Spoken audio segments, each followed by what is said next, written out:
Salam sejahtera, terima kasih karena bersama dengan saya di Nazlin Unity Channel.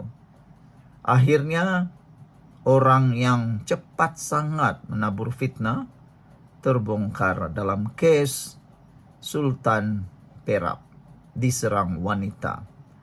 Wanita itu sudah disahkan seorang yang berbangsa bukan Cina. Dan yang pentingnya lagi ialah penyerang itu juga sudah menerima 3 hari. Tapi yang ramai tidak puas hati ialah tindakan tidak bertanggung jawab Adun Manjoy, Hafiz Sabri yang menyebarkan berita palsu dan perkauman berkaitan cubaan menghampiri Sultan Perak, Sultan Nazrin Shah, ketika sambutan hari kemerdekaan telah dikecam oleh pemuda amanah. Pemuda amanah Perak kecam kenyataan perkauman, minta polis siasatan tegas. Ini betul-betul harus dilaksanakan segeralah kan. Kalau dibiarkan, saya rasa akan menimbulkan lebih banyak kerusakan kepada negara ini. Terutamanya membabitkan bangsa dan kaum di Malaysia. Cepat terlampau membuat kesimpulan boleh merosakkan negara ini. Dan yang paling teruk sekali ialah dia hantar, dia padam. Tapi percayakah Anda bahwa hantaran itu telah dibaca lebih daripada 1.000 orang, dan maci-maci, paci-paci yang selama ini dah terbiasa dengan hasutan, terbiasa dengan pembohongan, akan cepat percaya. Mereka tidak dapat lagi dibasuh pemikiran mereka.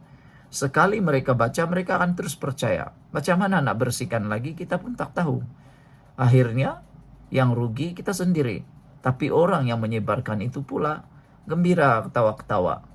Jadi tepatlah polis perlu membuat siasatan tegas dan tindakan yang tegas, terutamanya kepada orang yang cepat sangat membuat hantaran jelek seperti ini. Kata pemuda amanah, tanpa sebarang semakan atau tanggung jawab, beliau telah membuat kenyataan berbau perkauman dengan menuduh wanita terbabit berbangsa Cina. Sedangkan laporan rasmi pihak berkuasa menunjukkan wanita tersebut ialah warga negara berbangsa Melayu yang mengalami masalah mental dan memiliki rekod rawatan pakar. Sebelum kita teruskan ulasan ini, jangan lupa tinggalkan komen Anda dengan tanda pagar Kami Sayang Malaysia.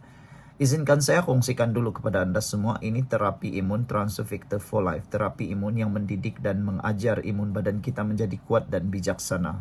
Secara umum dan ringkasnya, apabila imun badan kita lemah, apabila imun badan kita bodoh, apabila imun badan kita tidak seimbang, kita kena penyakit dan tidak sembuh daripada sebarang jenis penyakit. Tetapi dengan terapi imun yang hebat ini, yang mengajar imun badan kita bukan sekadar kuat, bijaksana, tetapi jadi seimbang. Imun badan yang kuat, seimbang, dan bijaksana akan menghapuskan akar penyakit yang ada dalam tubuh badan kita. Akar penyakit apabila dihapuskan dalam tubuh badan kita sembuh dari sebarang penyakit.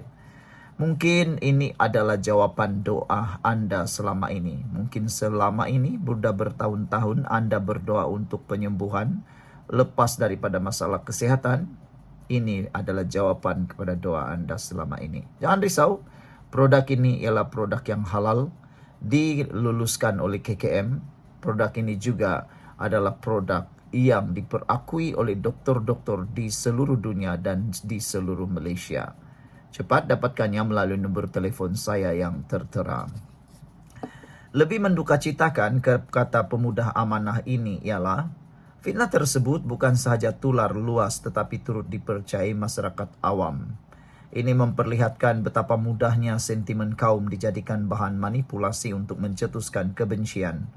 Lebih-lebih lagi pada hari semulia Hari Kebangsaan ketika seluruh rakyat sedang merayakan perpaduan dan kemerdekaan. Sebagai seorang adun yang merupakan graduan pengajian Islam dari Universiti Malaya, beliau seharusnya lebih berhati-hati dalam mengeluarkan kenyataan kepada masyarakat. Sepatutnya beliau memainkan peranan mendidik rakyat dengan ilmu, bukan menanam kebencian dalam masyarakat majmuk negara ini, kata Ketua Pemuda Amanah Perak, Khairul Najib Hasim dalam satu kenyataan. Khairul menambah tindakan adun PAS itu adalah naratif palsu yang membakar sentimen perkauman. Ini kerana Hafiz dalam laman Facebook mendakwa bahawa Pelaku adalah seorang Cina meskipun siasatan polis membuktikan sebaliknya. Justru itu pemuda amanah berharap pihak berkuasa agar menjalankan siasatan menyeluruh terhadap penyebaran berita palsu ini, termasuk mereka yang berniat menunggang isu ini untuk tujuan perpecahan kaum. Dalam perkembangan berkaitan, Pengarah Jabatan Siasatan Jenayah Datuk M. Kumar mengesahkan bahawa individu yang disyaki itu adalah seorang wanita Melayu. Siasatan dibuat di bawah Seksyen 325, 511 dan 505 dalam kurungan B Kanun Keseksaan dan Seksyen 233 Akta Komunikasi dan Multimedia. Sekian untuk kali ini. Jangan lupa tinggalkan komen Anda. Bye-bye. Salam sejahtera. Terima kasih karena bersama dengan saya di Nazilin Unity Channel. Direct to the point lah. Kali ini ulasan direct to the point. Yang aku hairan sekarang pas tolak tren Poster Boy namakan calon Perdana Menteri. Macam manalah orang nak mau pilih Perikatan Nasional PAS sebagai kerajaan kalau awal-awal lagi mereka dah tak tahu siapa yang mahu dicalonkan sebagai Perdana Menteri. Mudah kata beginilah, kalau menang nanti selama 1 minggu, 2 minggu tu siapa jadi Perdana Menteri. Takkanlah waktu itu daripada minggu pertama, kedua dan ketiga baru mula perbincangan nak jadikan siapa jadi Perdana Menteri. Aku nak tanya kamu satu soalan lah. Kamu nak kerajaan yang macam mana? Yang terus ada calon Perdana Menteri, menang saja terus diangkat dan dipimpin negara kita seawal hari pertama negara kita sudah pilihan raya. Ataupun selepas menang perbincangan demi perbincangan. Mula-mula si anu si pulan, si anu. Las-las semua parti politik yang ada dalam pembangkang, khususnya Perikatan Nasional, mahu mencalonkan pula tak tahu siapa jadi Perdana Menteri. Apakah itu yang kita mahu dalam politik atau pentadbiran negara? Itu sajalah yang saya faham. Mungkin kamu kata, buat apa ada poster boy? Memang perlu ada poster boy. Coba bayangkanlah, lepas menang, seminggu belum tahu siapa Perdana Menteri. Kalau Anda pelabur di luar sana, Anda nak macam mana negara yang Anda nak melabur? Anda mahu yang tiada pemimpin atau ada pemimpin? Aku hairanlah dengan pendapat daripada PAS ini yang bila mereka menolak tren poster boy namakan calon Perdana Menteri. Yang ini saja sudah 2 perkara kelemahan yang kita dapat baca. Pertama, belum ada penyatuan di dalam Perikatan Nasional sendiri. Belum ada kesatu paduan antara parti-parti yang ada di sana. Masuk lagi MCA, masuk lagi MIC. Kalau jadi mereka masuk Perikatan Nasional yang telah dijemput oleh PAS itu, sekarang kita nak tanyalah, siapa agaknya Perdana Menteri? Adakah akan ambil masa sebulan, 2 bulan, atau tak ada ketua menteri, tiada Perdana Menteri langsung? Ini betul-betul mengecewakan kita semua saudara-saudara sekalian.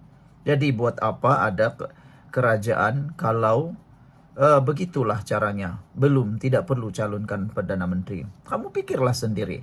Mudah cerita, itu saja, mudah senang Anda fahami. Maci-maci, paci-paci yang ada di luar sana, bukankah ini benda yang senang kamu faham? Senang untuk difaham. Tapi kenapa masih lagi tidak paham-paham? Baiklah saudara-saudara sekalian, izinkan dulu saya untuk berkongsi dengan Anda semua. Ini terapi imun Transfer Victor for Life. Terapi imun yang meningkatkan daya imun badan kita sehingga 400%. Terapi imun ini mendidik, mengajar, dan menyeimbangkan imun badan kita. Apabila imun badan kita jadi bodoh, apabila imun badan kita jadi lemah, apabila imun badan kita jadi celaru, kita tidak sembuh daripada jenis penyakit. Apa saja jenis penyakit, kita akan kena penyakit. Tapi apabila terapi imun ini mendidik, mengajar, dan menyeimbangkan imun badan kita, imun badan yang kuat dan seimbang akan menghapuskan akar penyakit yang ada dalam tubuh badan kita. Imun badan itulah yang menyembuhkan kita daripada semua jenis penyakit. Cepat dapatkan produk yang hebat ini melalui nomor telepon saya yang tertera. Produk ini lulus KKM, diperakui oleh dokter-dokter di seluruh dunia, dan paling penting halal. Mungkin saudara-saudara sekalian, Anda sudah berdoa bertahun-tahun untuk masalah kesehatan Anda. Ini adalah jawaban kepada doa Anda selama ini. Dapatkannya melalui nomor telepon saya yang tertera.